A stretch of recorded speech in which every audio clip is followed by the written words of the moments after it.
Bienvenue à notre séance de méditation biblique, soyez richement bénis par nos diverses publications. Manne quotidienne, un guide de dévotion journalière.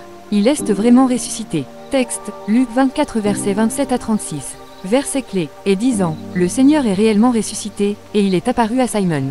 Luc 24 verset 34. Frank Morrison est surtout connu comme le pseudonyme d'Albert Henry Ross, un écrivain anglais qui a écrit le livre « Who Moved the Stone ». Publié en 1930. Ross était un journaliste et romancier qui s'était donné pour mission d'écrire un livre réfutant la résurrection de Jésus-Christ. Cependant, il s'est converti au christianisme pendant ses recherches et a écrit une défense de la résurrection à la place. Who Moved the Stone est un ouvrage bien considéré en apologétique chrétienne. Ross examine minutieusement les événements entourant la résurrection de Jésus et plaide pour sa validité historique. L'ange qui a annoncé la résurrection de Jésus à Marie-Madeleine, Marie la mère de Jacques et Salomé leur a dit, « Vous cherchez Jésus de Nazareth, qui a été crucifié, il est ressuscité, il n'est pas ici. » La réalisation par les disciples que le Christ était ressuscité des morts a fait basculer les choses pour eux. Sa mort avait un effet écrasant sur eux et les avait plongés dans la confusion et l'incertitude malgré les indices du Christ sur sa résurrection. Ici, nous le voyons apparaître à deux disciples en route pour Emmaüs et engager une conversation avec eux. Pourtant, ils ne l'ont pas reconnu jusqu'à ce qu'ils se fassent connaître d'eux alors qu'ils dînaient ensemble et disparaissent de leur vue par la suite. En revenant de Jérusalem, ils ont partagé leur expérience avec les autres disciples.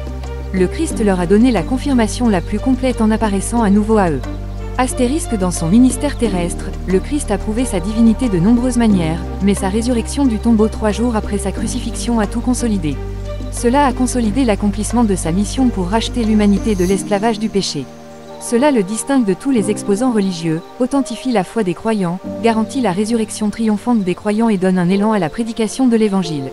L'apôtre Paul résume l'Évangile ainsi, « Car je vous ai enseigné avant tout ce que j'ai aussi reçu, savoir que Christ est mort pour nos péchés selon les Écritures, et qu'il a été enseveli, et qu'il est ressuscité le 3e jour selon les Écritures. » 1 Corinthiens 15 versets 3 à 4. La raison principale pour laquelle les chrétiens marchent par la foi, prêchent avec confiance et endurent des persécutions sévères est qu'il est ressuscité.